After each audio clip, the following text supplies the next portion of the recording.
CM Siddaramaiah ನಿವಾಸ ಕಾವೇರಿಗೆ ಬಿಗಿ ಬಂದೋಬಸ್ತ್ ಅನ್ನು ನೀಡಲಾಗಿದೆ. ಎಂದಿಗಿಂತಲೂ ಹೆಚ್ಚಿನ ಪೊಲೀಸ್ ಸಿಬ್ಬಂದಿಯನ್ನ ಅಲ್ಲಿ ನಿಯೋಜನೆ ಮಾಡಲಾಗಿದೆ. ಮುಡಾ ತೀರ್ಪು ಬರ್ತಾ ಇದೆ. ಆ ಹಿನ್ನೆಲೆಯಲ್ಲಿ ಮುಂಜಾಗ್ರತೆಯಾಗಿ ಭದ್ರತೆಯನ್ನು ಒದಗಿಸಲಾಗಿದೆ. ಅಭಿಮಾನಿಗಳು ಕಾರ್ಯಕರ್ತರು ಬಹಳ ಹೆಚ್ಚಾಗಿ ಬರುವಂತಹ ಸಾಧ್ಯತೆ ಇದೆ. ಜೊತೆಗೆ ಮೈತ್ರಿಕೂಟದ ಪ್ರತಿಭಟನೆಯ ಬಿಸಿ ಕೂಡ ಏರುವಂತ ಸಾಧ್ಯತೆ ಇರೋದ್ರಿಂದ ಹಿಂದೆಂದಿಗಿಂತಲೂ ಕೂಡ ಹೆಚ್ಚಿನ ಸಂಖ್ಯೆಯಲ್ಲಿ ಪೊಲೀಸ್ ಸಿಬ್ಬಂದಿಯನ್ನ ನಿಯೋಜನೆ ಮಾಡಲಾಗಿದೆ. ಯಾವುದೇ ರೀತಿಯ ಅಹಿತಕರ ಘಟನೆಗಳು ನಡೀಬಾರದು ಅನ್ನುವಂತ ಕಾರಣಕ್ಕಾಗಿ ಕಟ್ಟೆಚ್ಚರವನ್ನ ಈಗ ವಹಿಸಲಾಗಿದೆ. ಪೊಲೀಸ್ ಸಿಬ್ಬಂದಿಯನ್ನ ನಿಯೋಜನೆ ಮಾಡಲಾಗಿದೆ. ವಿಜುವಲ್ಸ್ ಅಲ್ಲೂ ಕೂಡ ಗಮನಿಸ್ತಾ ಇದ್ದೀವಿ. ಸಿಎಂ ನಿವಾಸ ಕಾವೇರಿಗೆ ಬಿಗಿ ಬಂದೋಬಸ್ತ್ ಅನ್ನ ಕೊಟ್ಟಿದ್ದಾರೆ. ಮುಡಾ ತೀರ್ಪು ಬರ್ತಾ ಇದೆ 12 ಗಂಟೆಗೆ. ಹಾಗಾಗಿ ಈ ತೀರ್ಪು ಪರವಾಗಿ ಬಂದರೂ ಅಥವಾ ವಿರುದ್ಧವಾಗಿ ಬಂದರೂ ಕೂಡ ಯಾವುದೇ ರೀತಿಯ ಅಹಿತಕರ ಘಟನೆಗಳು ನಡೀಬಾರದು ಅನ್ನುವಂತ ಕಾರಣಕ್ಕಾಗಿ ಈಗ ಬಿಗಿ ಬಂದೋಬಸ್ತ್ ಅನ್ನ ಕೂಡ ಮಾಡಿದ್ದಾರೆ. ಮತ್ತಷ್ಟು ಡೀಟೇಲ್ಸ್ ಅನ್ನ ನೀಡ್ತಾರೆ ನಮ್ಮ ಪ್ರತಿನಿಧಿ ರೂಪೇಶ್ ಬೈಂದೂರು. ರೂಪೇಶ್, ಹಿಂದೆಂದಿಗಿಂತಲೂ ಕೂಡ ಹೆಚ್ಚಿನ ಬಿಗಿ ಬಂದೋಬಸ್ತ್ ಅನ್ನ ಈಗ ಮಾಡಲಾಗಿದೆ ಅನ್ನುವಂತ ಮಾಹಿತಿ ಸಿಗ್ತಾ ಇದೆ. ಈ ತೀರ್ಪು ಪರ ಬರಬಹುದು ಅಥವಾ ವಿರುದ್ಧವಾಗಿ ಬರಬಹುದು, ಎರಡು ಬಂದರೂ ಕೂಡ ಇಲ್ಲೊಂದ್ ಕಡೆ ಒಂದಷ್ಟು ಸೆಕ್ಯೂರಿಟಿ ಕೂಡ ಬೇಕಾಗುತ್ತೆ. ಆ ನಿಟ್ಟಿನಲ್ಲಿ ಈಗ ಟೈಟ್ ಸೆಕ್ಯೂರಿಟಿ ಇದೆ ಅನ್ನುವಂತ ಮಾಹಿತಿ ಗೊತ್ತಾಗ್ತಾ ಇದೆ. ಡೀಟೇಲ್ಸ್ ಅನ್ನ ಕೊಡೋದಾದ್ರೆ ರೂಪೇಶ್.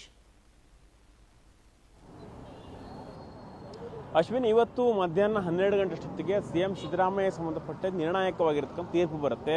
ಹೀಗಾಗಿ ತೀರ್ಪು ಏನೇ ಬಂದರೂ ಕೂಡ ಪೊಲೀಸ್ ಇಲಾಖೆ ಸಿದ್ಧವಾಗಿದೆ. ಸಿಎಂ ಮನೆಯ ಅಂದ್ರೆ ಕಾವೇರಿ ನಿವಾಸದ ಮುಂಭಾಗದಲ್ಲಿ ದೊಡ್ಡ ಮಟ್ಟಿಗೆ ಭದ್ರತೆಯನ್ನು ಕೊಡಲಾಗಿದೆ. ಯಾಕಂತ ಹೇಳಿದ್ರೆ ಸಿಎಂ ಮನೆಗೆ ಮೂವ್ಮೆಂಟ್ಗಳು ಕೂಡ ಜಾಸ್ತಿ ಆಗ್ತಾ ಇದೆ. ಒಂದಿಷ್ಟು ಜನ ಸಿಎಂ ಅವರ ನಿವಾಸಕ್ಕೆ ಭೇಟಿಯನ್ನು ಕೂಡ ಕೊಡ್ತಾ ಇದ್ದಾರೆ. ಅದೇ ರೀತಿ 12 ಗಂಟೆಗೆ ತೀರ್ಪು ಬರುತ್ತೆ. ಈ ತೀರ್ಪನ್ನು ಬಂದಂತ ವೇಳೆಯಲ್ಲೂ ಕೂಡ ಇಲ್ಲಿ ಸಾಕಷ್ಟು ಭದ್ರತಾ ವ್ಯವಸ್ಥೆಯಲ್ಲೂ ಕೂಡ ಸಿದ್ಧತೆಗಳನ್ನು ಮಾಡ್ಕೊಳ್ಬೇಕಾಗತ್ತೆ. ಹೀಗಾಗಿ ಸಾಕಷ್ಟು ಸಿದ್ಧತೆಗಳನ್ನು ಮಾಡ್ಕೊಳ್ಳಾಗ್ತಾ ಇದೆ. ನಿಮ್ಗೆ ಇವತ್ತು ಭದ್ರತೆ ಯಾವ ರೀತಿಯಾಗಿದೆ ಅನ್ನೋದು ತೋರಿಸ್ತಾ ಹೋಗ್ತೀವಿ. ಸಿಎಂ ಮನೆ ಮುಂಭಾಗದಲ್ಲಿ 2 KSRP ತುಕಡಿಗಳನ್ನು ತಂದು ನಿಲ್ಲಿಸಲಾಗಿದೆ. ಯಾಕಂತ ಹೇಳಿದ್ರೆ ಸಿಎಂ ವ್ಯತಿರಿಕ್ತವಾಗಿ ತೀರ್ಪು ಬಂದ್ರೆ ಇಲ್ಲಿ ಬಿಜೆಪಿ JDS ಮೈತ್ರಿಕೂಟ ಹೋರಾಟವನ್ನು ಮಾಡಬಹುದು, ಪ್ರತಿಭಟನೆಯನ್ನು ಮಾಡಬಹುದು. ಹೀಗಾಗಿ KSRP ತುಕಡಿಗಳನ್ನು ಕೂಡ ನಿಯೋಜನೆಯನ್ನು ಮಾಡಲಾಗಿದೆ. ಅದೇ ರೀತಿ 2 KSRP ತುಕಡಿಗಳನ್ನು ನಿಯೋಜನೆ ಮಾಡಲಾಗಿದೆ. ಅದೇ ಸಿಎಂ ಮನೆ ಮುಂಭಾಗದಲ್ಲಿ ಒಂದಿಷ್ಟು ಭದ್ರತೆ ಕೂಡ ಹೆಚ್ಚಳ ಮಾಡಿದೆ. ನೀವು ಪೊಲೀಸ್ನ ನೋಡಬಹುದು ಎಷ್ಟೆಲ್ಲ ಭದ್ರತೆ ಹೆಚ್ಚಳ ಮಾಡಲಾಗಿದೆ. ಮೊದಲು ಈ ಒಂದು ವಾಹನ ಯಾಕಂತ ಹೇಳಿದ್ರೆ KSRP 1 ತುಕಡಿ ಇರ್ತಾ ಇತ್ತು. ಇವತ್ತು KSRP 2 ತುಕಡಿಗಳು ಅದೇ ರೀತಿಯಾಗಿ ಪ್ರತಿಭಟನೆ ಜೋರಾದ್ರೆ BMTC ಬಸ್ನಲ್ಲಿ ಪ್ರತಿಭಟನಾಕಾರರನ್ನು ವಶಕ್ಕೆ ಪಡೆದು ಕರೆದುಕೊಂಡು ಹೋಗ್ಲಿಕ್ಕೆ ಎಲ್ಲ ರೀತಿಯ ಪ್ಲಾನ್ಗಳನ್ನು ಮಾಡ್ಕೊಳ್ಳಲಾಗಿದೆ. ಈಗ ಸಮಯ 10 ಗಂಟೆ.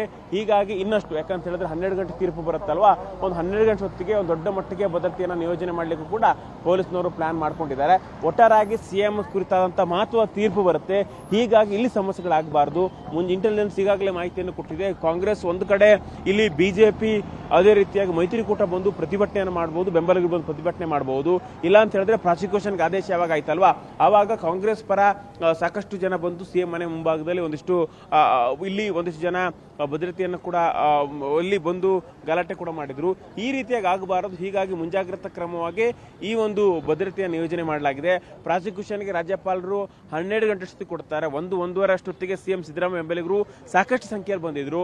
ಹೀಗಾಗಿ ಅವರಿಗೆ ಹರಸಾಹಸ ಪಟ್ಟು ಅವ್ರನ್ನ ಎಲ್ಲರೂ ಕೂಡ ಜನರನ್ನ ಚದುರಿಸಬೇಕಾಗಿರ್ತಕ್ಕಂಥ ಪರಿಸ್ಥಿತಿ ಹಿಂದೆ ಒಂದು 10-15 ದಿನಗಳ ಹಿಂದೆ ಬಂದಿತ್ತು. ಹೀಗಾಗಿ ಈಗ ಈ ತರ ಆಗಬಾರದು. ಹೀಗಾಗಿ ಭದ್ರತೆಯನ್ನು ಹೆಚ್ಚಳ ಮಾಡಲಾಗಿದೆ. Ashwini. Okay Rupesh, thank you ಡೀಟೇಲ್ಸ್ಗೆ.